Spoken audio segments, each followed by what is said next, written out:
రండి, మనకి తెలిసినటువంటి కీర్తనల గ్రంథము, చిన్నపిల్లలకు కూడా బాగా తెలిసిన వాక్యము, 23వ అధ్యాయము 1వ వచనం.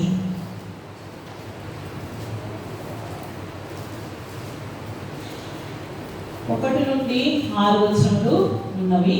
మొదటి నుండి మనము క్లుప్తంగా తెలుసుకున్నాం. యెహోవా నా కాపరి, నాకు లేమి కలగదు. యెహోవా నా కాపరి. కాపరి అని ఎవరినంటారు, ఎందుకంటారు మనకు బాగా తెలుసు. ముఖ్యంగా కాపరిని ఎవరినంటాము? కాపరి అని గొర్రెలు కాసేవాడిని, మేకలు కాసేవాడిని మేకలు కాపరి అంటారా? ఆవులు కాసేవాడిని ఆవులు కాపరి అంటారా? గేదెలు కాసేవాడిని గేదెల కాపరి అంటారా? చెప్పండి. ఎందుకని ఇంత ప్రత్యేకమైన రీతిలో పరిశుద్ధాత్మ దేవుడు మరి రాజైన దావీదుతోటి ఇంత మంచి కీర్తన రాయించాడు? ఒక ఉద్దేశం ఉంది. మరి ఆయన ఎంతో బాధలో ఉండి రాసిన కీర్తన, యెహోవా నా కాపరి, నాకు లేమి కలగదు. ఈ రాత్రికాల సమయంలో ప్రభు నీతో నాతో మాట్లాడేటువంటి ఒక గొప్ప విషయం ఏంటంటే, ఆయన మనకి కాపరిగా ఉంటే లేమి ఉందా? First question. అది ఆధ్యాత్మికంగాను సాంఘికంగాను చూసుకోవాలి. మనం ఆధ్యాత్మికంగా అంటే మన యొక్క ఆత్మ అవసరతలు ప్రభు దగ్గర చెప్పుకుంటున్నామా? వాక్యము దయ్యము కూడా చెప్తుంది. నేను దీని మీద ఉండి ఆ మాటలు చెప్పకూడదు, కానీ ఎందుకు చెప్తున్నానంటే, మత్తయి సువార్తలో 40 దినాలు యేసుక్రీస్తు ప్రభు వారు ఉపవాసం ఉన్నప్పుడు అది ఎంత బాగా శోధిస్తుందంటే, అన్నిటినీ నమ్ముతుంది, అన్ని తెలుసుదానికి. అసలు ఎంత బాగా యోబును కూడా ఇటు అటు తిరుగుతూ అది సంచరిస్తూ యోబుని కనుగొని యోబుని ఏం చేసింది? పరిశోధించిందా? శోధించింది. క్రీస్తు ప్రభు వారు పరిశోధనకు ఆయనకి చోటిచ్చారు. అయినా సరే ఎవరు నెగ్గారు? యేసయ్య నెగ్గారు. ఇక్కడ కూడా 40 దినాలు ఉపవాసం ఉన్నప్పుడు కూడా ఈ రాళ్ళను రొట్టెలుగా మార్చుకో, మరి పైనుండి కిందికి దిగు, ఇదంతా నీదే. ఒకసారి ఇలాంటి మాటలని కూడా ప్రస్తావిస్తూ వచ్చి, అయితే యెహోవా మనకు కాపరిగా ఉంటే ఆయన వాక్యానుసారంగా మనము నడవాలి. వాక్యము చదవడం కాదు, వాక్యము చెప్పడం కాదు, కానీ వాక్యాన్ని ధ్యానించడం వేరండి, చదవడం వేరండి. ఈ 2 విషయాలు బాగా గుర్తుపెట్టుకోండి. చదవడం ఎలా చదువుతామంటే, యెహోవా నా కాపరి, నాకు లేమి కలగదు, the lord is my shepherd, I shall not want. ఇది మనకి బాధలో ఉన్నప్పుడు, అయ్యా నాకు కాపరి కదయ్యా, నాకు లేమి కలుగుతాయి ఎంతవరకు చదువుతూ వెళ్ళిపోతాం. గాఢాంధకారంలో సంచరిస్తూ ఉన్నానయ్యా, చీకట్లో వెళ్తా ఉన్నానయ్యా, అయ్యా నాకు ఎవరున్నారయ్యా, శాంతికరమైన జలం మీద నడిపిస్తా అని చెప్పావు కదా అయ్యా. ఇట్లాంటివన్నీ మనం బాగా ఉన్నప్పుడు గబగబ వెళ్ళవేసుకుంటూ వెళ్ళిపోతాం. అలా కాదు, ధ్యానించడం వేరు, చదవడం వేరు. ధ్యానించడం అంటే ప్రభుతో మాట్లాడుతూ వెళ్ళిపోవడం అన్నమాట. యెహోవా నా కాపరి. ఈ రోజున ఇది మొత్తాన్ని నేను చెప్పదలుచుకోలేదు, కానీ నా కాపరి, ఈ కాపరికి ఉండవలసినటువంటి లక్షణాలు ఏంటి? ఈ కాపరి మనకి కాపరిగా ఉంటే మనకి ఎలాంటి అపాయాల నుండి మనం బయటపడతాము? ఈ కాపరి ఏమేం చేస్తూ ఉంటాడో మనం చూస్తున్నాం. కృత నిబంధన గ్రంథంలో యోహాను సువార్త 11వ అధ్యాయము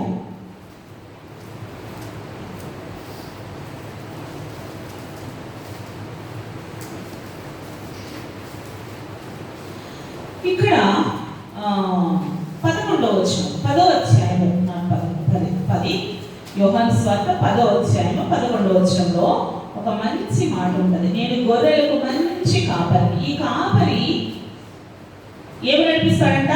గొర్రెలను నడిపిస్తాడు. అలాగే మంచి కాపరి గొర్రెల కొరకు తన ప్రాణము పెట్టు. అయితే ఈ గొర్రెల కాపరి ఏం చేస్తాడంటే, జనరల్గా మనం ఆలోచిస్తే గొర్రెల కాపరి గొర్రెలు తీసుకొని పోతాడు ఎక్కడికి? మేత వేయడానికి. ఒకసారి మీరు ఆలోచించండి. జనరల్గా మనం ఆలోచిస్తే గొర్రెల కాపరి గొర్రెలు మేత వేయడానికి తీసుకొని వెళ్ళినప్పుడు ఆ గొర్రెలు ఆ కంపలోకి ఈ కంపలోకి పోయి చెత్త చెదారాన్ని తింటాయా, లేకపోతే పచ్చిగా కలిగినటువంటి పచ్చని పంట పొలాలను చూసుకొని చక్కగా అక్కడ మేత మేస్తాయా? ఏం తింటాయని? పచ్చగా ఉన్నటువంటి ఉన్నటువంటి పచ్చిక బయళ్ళలో అవి చక్కగా మేతను మేస్తాయి. ఆ తర్వాత ఈ గొర్రెల కాపరికి చేతిలో ఒక కర్ర ఉంటుంది. గొర్రెల కాపరికి ఏముంటుంది? చేతిలో కర్ర ఉంటుంది. అది మామూలు కర్ర కానే కాదు, దుడ్డు కర్ర. ఏ కర్ర అది? దుడ్డు కర్ర. ఓకేనా? ఆ దుడ్డు కర్ర ఎలా ఉంటుందంటే పైన వంపు తిరిగి ఉంటుంది, కింద వైపు ఎలా ఉంటుంది? సన్నగా ఉంటుంది. ఓకేనా? ఈ గొర్రెలు అటు ఇటు వెళుతూ ఉన్నప్పుడు, పొదల్లో చిక్కుపడుతున్నప్పుడు ఆ వెంపు కర్రతో ఏం చేస్తూ ఉంటాడు? ఆ ద్వారాన్ని విశాలపరుస్తూ ఆ చీకటి గల స్థలాలను ఏం చేస్తూ ఉంటాడు? వెలుతురు వచ్చేటువంటి ప్రదేశాలుగా ఏర్పాటు చేస్తూ చెదిరిపోయిన గొర్రెలను ఈ గొర్రెల కాపరి ఏం చేస్తాడు? తీసుకొని వస్తాడు బయట. అలాగే ఈ కింద భాగం ఉంటుంది కదా, ఆ సన్నటి భాగము పురుగు గుడ్డు ఏదైనా సరే ఏదైనా వస్తే వాటికి ప్రాణహాని కలిగించేటువంటి వాటిని ఏదైనా తినాలి కానీ ఎట్లాంటివి వస్తే ఆ చిన్న కర్రతో ఏం చేస్తాడు? దాన్ని కాపాడటానికి, దాన్ని చంపేయడానికి, చిన్న చిన్న పురుగుల్ని కానీ కాపాడడానికి వాటిని కింద భాగాన్ని ఉపయోగిస్తాడు. ఇంకా ఈ గొర్రెల కాపరి ఇంకా ఏం చేస్తాడంటే గొర్రెలన్నింటిని కూడా దొడ్డిలోనికి లోపలికి తీసుకొని వెళ్తాడు. వెళ్లే ముందు ఒక్కొక్క గొర్రెను ఏం చేస్తాడు? లెక్కించుకుంటాడు. ఒక్కొక్క గొర్రెను లెక్కించుకుంటాడు. ఈ గొర్రెల కాపరి గొర్రెలన్నింటినీ కూడా పచ్చిక బయలులో మేపేటప్పుడు ఒక గొర్రె, అన్ని గొర్రెలు సమానంగా ఉంటాయా? ఉండవు. కొన్ని ఏం చేస్తాయి? పిల్ల చేష్టలు చేసే గొర్రెలు ఉంటాయి. అర్థమవుతుందా?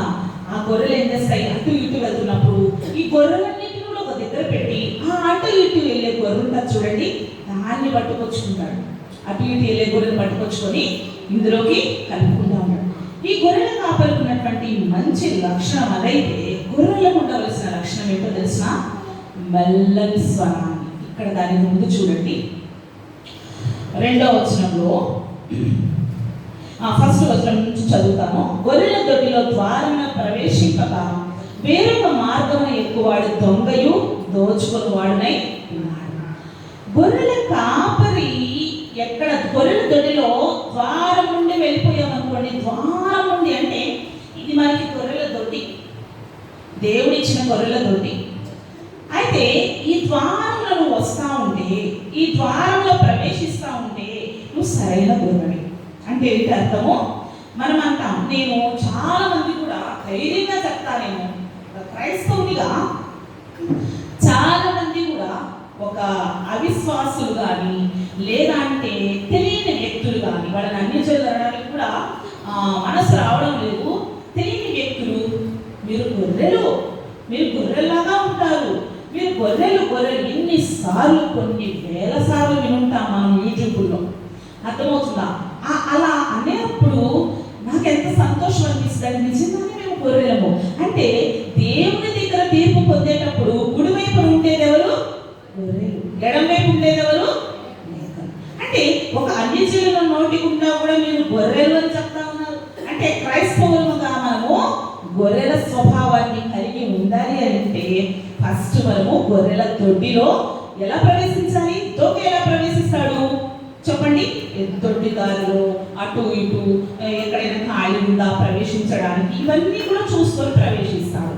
కానీ నిజంగా మంచి గొర్రెలు ఆ యొక్క దొడ్డి లోపలికి వచ్చేటప్పుడు ధైర్యంగా వస్తారు. అర్థమవుతుందా? ధైర్యంగా అందులోకి ప్రవేశిస్తారు, ధైర్యంగా దేవుని సన్నిధిలోకి వచ్చి ధైర్యంగా కూర్చుంటారు.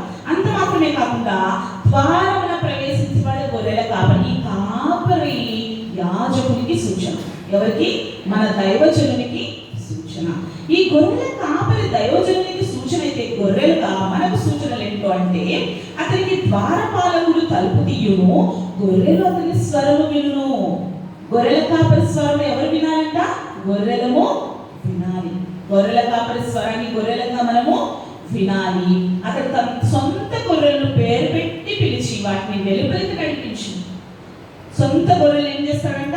పేరు పెట్టి పిలిచి వెలుపలికి నడిపించును. మరియు అతడు తన సొంత గొర్రెలన్నింటిని వెలుపలికి నడిపించినప్పుడల్లా వాటికి ముందుగా నడుచును. ఏదన్నా గాయం అవ్వాలన్నా, ఏదన్నా మనకి ఏదన్నా అవ్వాలన్నా ఫస్ట్ గొర్రెల కాపరికి అయిన తర్వాతే గొర్రెలకు అవుతుంది. ఇక్కడ ఎంత మంచిగా ఉందో చూడండి. అతను తన సొంత గొర్రెలన్నింటినీ వెలుపలికి నడిపించినప్పుడల్లా వాటికి ముందుగా ఎవరు వెళ్తారంట? గొర్రెల కాపరి వెళ్తాడు. గొర్రెల కాపరి ముందు నడుస్తాడు.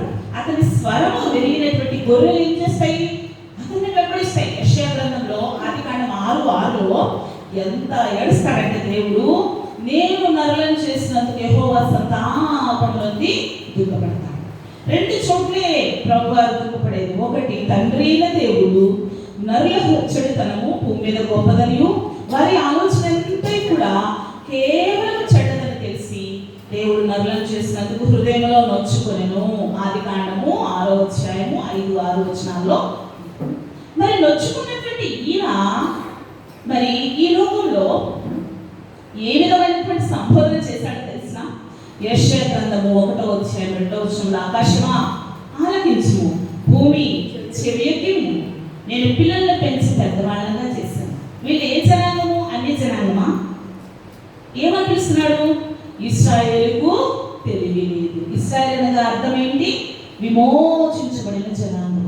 ఈ ఇశ్రాయేలు అనే పేరు ఎక్కడొస్తుంది అని అంటే, యాకోబు ఏశావు వీళ్ళిద్దరు కూడా ఏం చేస్తారు? ఒకరినొకరు మోసం చేసుకొని మామ దగ్గరకు వెళ్తాడు. మామ మేకల్ని మోసం చేస్తాడు, మామ కూతుళ్ళను మోసం చేయాలనుకుంటాడు. అయినా దేవుడు లాభాలకు తోడుగా ఉంటాడు. లేయ జబ్బు కళ్ళు కలదైనప్పటికీ దేవుడు ఆమెను కనికరిస్తాడు. అలాగే రాహేలు కూడా కనికరించి 7 సంవత్సరాలు కొలువు చేసి అతనికి ఇష్టమైన భార్యను చేసుకుని అక్కడ కూడా మోసాలు చేస్తాడు. అక్కడ కూడా యాకోబు ఏం చేస్తాడు? మోసాలు చేస్తాడు. చివరికి ఏం చేస్తాడు? విగ్రహాలను కూడా దొంగిలించి చక్కగా వాళ్ళ ఈ విగ్రహాలను అడిగితే వాళ్ళ నాయన లాభాలు వీళ్ళు అడిగితే అంతా కూడా చూపించుకొని ఈమె ఏం చేస్తాడు? ఆ విగ్రహాల మీద కూర్చోబెట్టి ఈమె కడగా ఉంది, ఈమెను ముట్టొద్దు అని ఏమంటాడు తెలుసా? అది తీసుకెళ్ళి నిశ్చయంగా చచ్చిపోతారు. ఎంత పవరో తెలుసా? ఆ మాట అన్న తర్వాత రాహేలు గురించి బైబిల్ ఎక్కడ ప్రస్తావన రాలేదు. అంత యాకోబు అంత చేస్తా ఉంటే ఈ మోసాలన్నీ కూడా వాళ్ళ అన్నయ్యకి తెలియదా? తెలుస్తుంది. అన్నదమ్ములు ఉన్నప్పుడు అన్న ఏం చేస్తున్నాడు, తమ్ముడు ఏం చేస్తున్నాడు వాకప్ చేస్తానే ఉంటాం అన్నమాట. సో ఈ విషయాల్లో చక్కగా ఈ యాకోబు గురించి ఏశావుకు తెలిసింది, ఏశావు గురించి యాకోబుకు తెలిసింది. ఇంకా ఏశావు కోపంతో ఉన్నాడు అన్నమాట. అరే, నాకు కావలసిన దీవెలన్నిటిని కూడా అమ్మ ఏం చేసింది? చిక్కుడుకాయ కూరకు నేను అమ్ముడుపోయా, జ్యేష్ఠత్వాన్ని అమ్ముకున్నా, అయినప్పటికీ అక్కడికి పోయి ఎట్లా చేస్తున్నాడు? అన్ని చేస్తున్నాడు. నాకు కావలసిన దీవెనలన్నీ కూడా నిద్రపోకండి అమ్మా, నిద్రపోయేవాళ్ళు నిద్రపోకండి, దీవెనలన్నీ కూడా ఏం చేస్తున్నాడు? సొంతం చేసుకున్నాడు అని చెప్పేసి బాధపడుతూ ఈ యొక్క ఏశావు తమ్ముడిని తరమకుండా వస్తున్నాడు. ఈ విషయం ఎవరికి తెలిసింది? యాకోబుకు తెలిసింది. ఏం చేస్తున్నాడు? ప్రాణభయంతో బహుమానాలను ముందు పంపించాడు, తనకున్న ఆస్తి మొత్తాన్ని ముందు పంపించాడు, అందరి దాసి జనాంగాన్ని అందరినీ పంపించి తనొక్కడే మిగిలిపోయి దేవుడితో ఏం చేస్తున్నాడు? పెరుగులాడుతూ ఉన్నాడు. అయ్యా, నీవు నన్ను దీవించే వరకు నేను నిన్ను విడిచిపెట్టాను. ఇప్పుడు దాకా ఏమయ్యాడు ఆ దేవుడు? నువ్వు మోసం చేసినప్పుడు దేవుడు చూడలేదా? హాగరు పేరు పెట్టిందే చుచ్చుచున్న దేవుడు అని. నువ్వు మంచి చేసినప్పుడు దీవెన కొరకు దేవుడు కావాల్సి వచ్చింది, అయినప్పటికీ నేను విడిచిపెట్టలేదు. పెరుగులాడాడు. నువ్వెవరు అయ్యా? దేవుడికి తెలియదా? సమస్తమైన దేవునికి తెలుసు. అయితే దేవుడు అడుగుతున్నాడు, నువ్వెవరివి? నేను యాకోబుని అన్నా.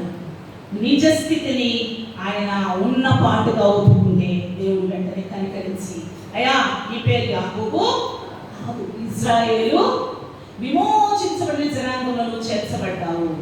దేవుడు ఎప్పుడైతే కనికరించాడో అక్కడ అన్నకేమైంది? జాలి కలిగింది. ఇద్దరు ఒకరి మెడ మీద ఒకరు పడి ముద్దు పెట్టుకున్నారు. శత్రువుల్ని మిత్రులుగా చేసేటువంటి సామర్థ్యం కలిగినటువంటి మన గొప్ప దేవుడు ఇశ్రాయేలు జనాంగంతో విమోచించబడినటువంటి జనాంగంలో ఉన్నటువంటి మనలను ఏం పిలుస్తున్నాడు? యెషయా గ్రంథం 1:2 ఇశ్రాయేలుకు తెలివి లేదు. ఇశ్రాయేలుకి ఏం లేదంట? ఇర్మియా గ్రంథంలో తెలివి కలిగిన స్త్రీలను వెతకమంటున్నాడు. ఎలాంటి స్త్రీలు కావాలంట? తెలివి కలిగి. ఈ భూమి మీద యేసుక్రీస్తు పుట్టడానికి కూడా స్త్రీనే. కాబట్టి ఇక్కడ మనది చాప్టర్ అది కాదు, కానీ ఇక్కడ ఇశ్రాయేలుకు తెలివి లేదు. మరి వీళ్ళు ఎలాంటి జనాంగం అంట?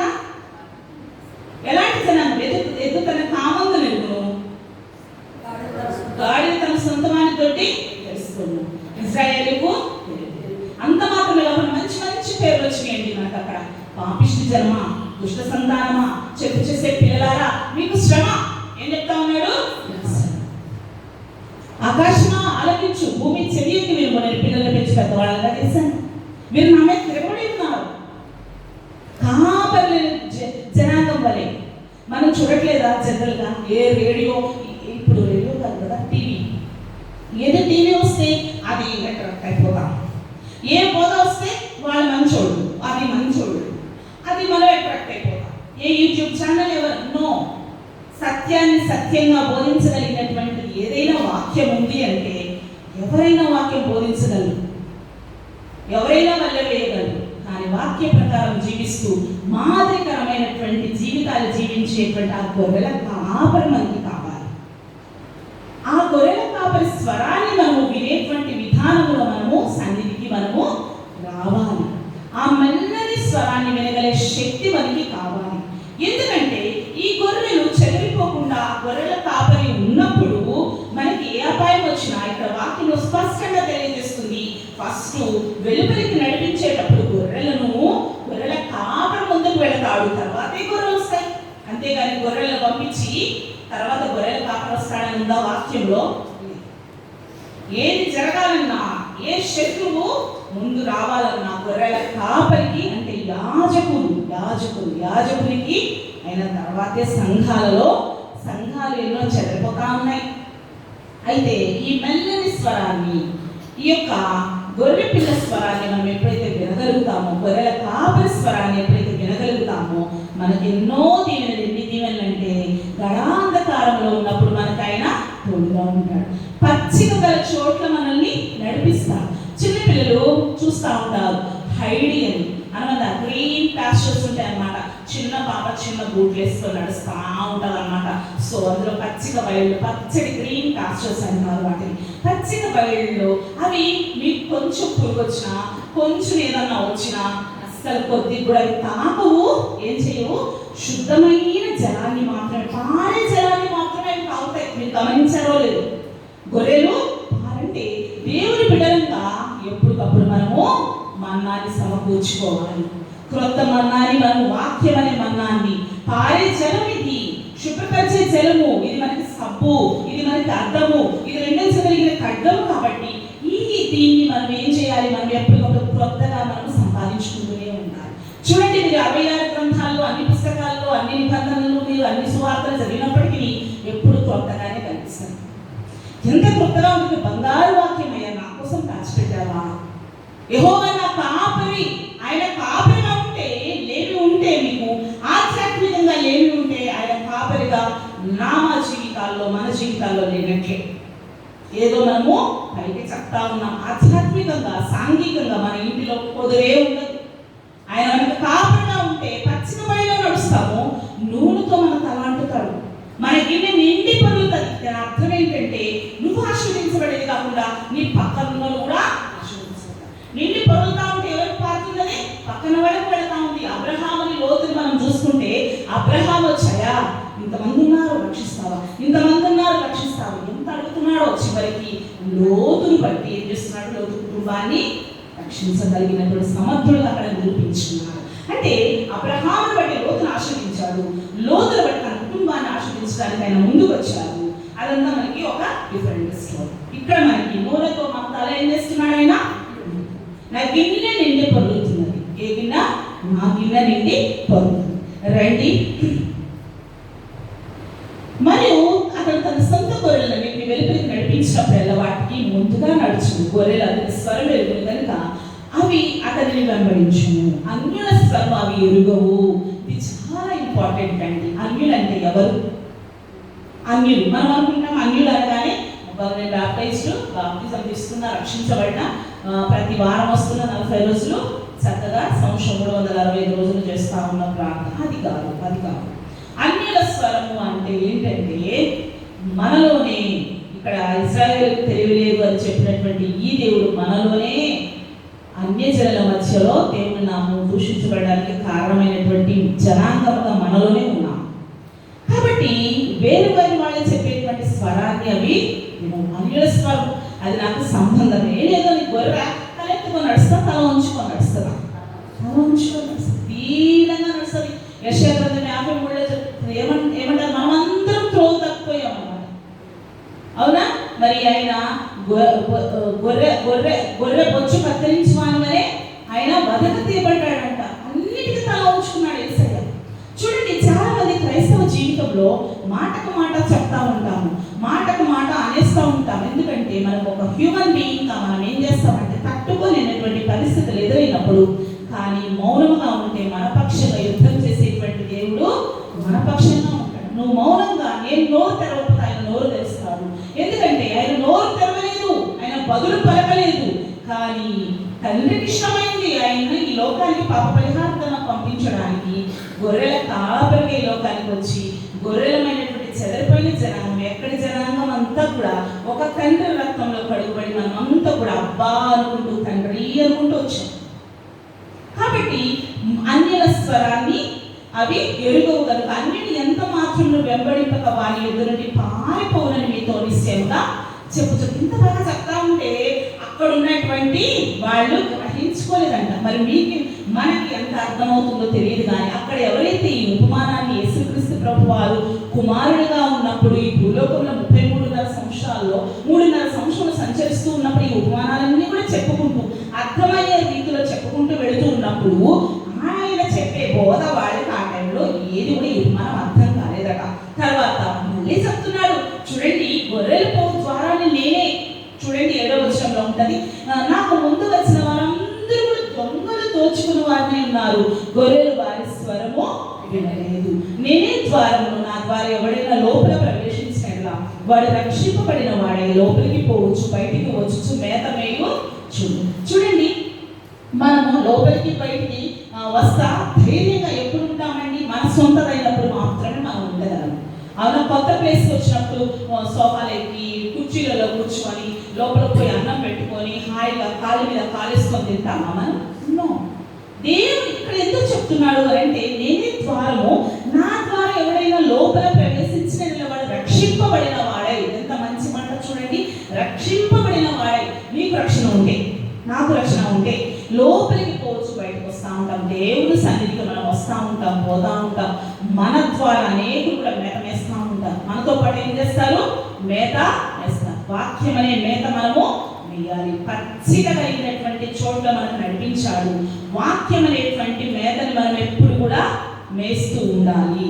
ఆ తర్వాత దొంగతనమును హత్యను నాశనము చేయటకు వచ్చును కానీ మరి దేనికి రాడు. గొర్రెలకు జీవము కలుగుటకును అది సమృద్ధిగా కలుగుటకును నేను వచ్చిందని మీతో నిశ్చయంగా చెప్పుచున్నాను. నేను ఎందుకు వచ్చాను అనుకుంటున్నాను? మీకు జీవం ఇవ్వడానికి వచ్చా, సమృద్ధిని ఇవ్వడానికి వచ్చా. మరి అలాంటి వచ్చినటువంటి వ్యక్తిని పట్టుకున్నాడు దావీదు. పట్టుకొని ఏమంటున్నాడు? యెహోవా నా కాపరి, the lord is my shepherd, నా కాపరి, నాకు లేమి కలుగదు. I shall not want. నాకు ఏం లేదు. పచ్చికల చోట్ల నడిపిస్తాడు. ఎంత భరోసా అండి! పచ్చికల చోట్ల నన్ను నడిపిస్తాడు. చివరికి అన్నాడు, ఇంత చేసిన ఆయనకి నేనేమి ఇస్తున్నానంటే చిరకాలం యెహోవా మందిరంలో నేను నివాసము, చిరకాలము యెహోవా మందిరంలో. ఆయన యొక్క మందిర సమృద్ధి వల్ల నాకు ఏం కలుగుతుంది? మేలు కలుగుతుంది. కీర్తన 1లో కూడా ఉంటుంది అనమాట. ఏముంటది? దుష్టులు ఆలోచించకుండా నడువక, పాపుల మార్గం నిలువక, అపహాసకుడు కూర్చుంటా యెహోవా ధర్మశాస్త్రం ఆనందించు, దివారాత్రులు దాన్ని ధ్యానించేవాడు ధన్యుడు. అతని నీటి కాలంలో ఎవరు నాటబడినదే ఆకువాడి తరకాలం ఫలించు చెట్టు వలె అతడు చేతంతయు కదా. ఆకువాడక తన కాలం, ఎండాకాలం వస్తే మనం ఏం చేస్తూ ఉంటాం? కొన్ని ఆ మామిడికాయలు వస్తాయేమో, ఇంకా మిగతా ఎన్నింటికి నీళ్ళు పోసుకుంటూ బతికించుకుంటా ఉంటాం. కానీ ఇక్కడ ఈ ధర్మశాస్త్రాన్ని అనుసరిస్తే ఆకువాడక తరకాలం ముందు ఫలించే చెట్లు ఎప్పుడు కూడా ఊగుతూ ఉంటుంది, ఎప్పుడు కూడా సజీవంగా సమృద్ధిగా ఉంటుంది. కాబట్టి ఈ రాత్రికాల సమయంలో ప్రభువారు మనకు చెప్తా ఉన్నది ఏంటంటే, నువ్వు రక్షించబడితే, నువ్వు ప్రభు సన్నిధికి వస్తే ఆ మెల్లని స్వరాన్ని వినగలిగినటువంటి శక్తి, నువ్వు అటు ఇటు అంటే అటు చెప్తే అటు, ఇటు చెప్తే ఇటు, అట్లా వెళ్లకుండా ఆ మెల్లని స్వరాన్ని వినగలిగినటువంటి శక్తితోటి యాజకుని మనం కనిపెట్టుకునే దేవుని సన్నిధిలో మనం ఆ పచ్చిక బయలు, వాక్యం అనేటువంటి ఈ పచ్చిక బయలను మనం అంటి పెట్టుకొని ఈ పచ్చిక బయలులో మనము నెమరు వేసుకొని తిన్న తర్వాత నెమరు వేసే వాళ్ళంగా మనం ఉన్నప్పుడు ప్రభు మనకు సమృద్ధిని అనుగ్రహించేవారుగా ఉంటారు. మరి ఆయన గొర్రెలకు మంచి కాపరి. ఈ కాపరి ఏం చేశాడంట? మన కోసం ప్రాణం పెట్టాడు. మన కోసం ఏం చేశాడు? ప్రాణం పెట్టాడు. ఉందా? ఆయనకి అవసరమా? ఆయన పెట్టకపోతే ఖచ్చితంగా మనం పెట్టాల్సి వచ్చేది. ఆయన ప్రాణం పెట్టకపోతే మనం పెట్టాల్సి వచ్చేది. ఈ భూమి మీద సృష్టి మొత్తం కూడా దహన బలి, నైవేద్య బలి, పాపహారం బలి, బలులు మనం ఏం చేస్తూ ఉండేవాళ్ళము తెలియక అర్పించుకుంటూ వాటిని రక్తంతో నిండిపోయేది. లోకమంతా కూడా రక్తం. అయితే హేబేలు కంటే అతి శ్రేష్టమైన రక్తాన్ని ఆయన మన కోసము సగాపే ప్రేమ మన కోసం చూపించి గొర్రెలమైన మన కోసము, గొర్రెల కాపరి అయిన ఆయన తన ప్రాణాన్ని, తన సొంత ప్రాణాన్ని మన కోసము పెట్టాడు. మరి ఆ దినాల్లో మనం తలుచుకుంటూ ముందుకు వెళ్తా ఉన్నాం. ఆ దినాల్లో మనం ఇప్పుడు ఉంటా ఉన్నాం కాబట్టి ప్రతిరోజు కూడా నీ సిలువ కాడి దగ్గర మమ్మల్ని తీసుకున్నాను. నీ సిలువ కాడి మోసే ధన్యత మాకు దయచింది. మేము వాడిపోకముందే మమ్మల్ని వాడుకుంటాయా అని మనం అడిగినప్పుడు ప్రభు ఖచ్చితంగా మన జీవితంలో గొప్ప కాపరిగా ఉంటాడు. అప్పుడు చెప్తాం, దల్లాడి స్మరిష్టపడి యెహోవా కాపరి నాకు లేమి. దేవుడి చిన్న వాక్యం దీవించు. మోకరించింది.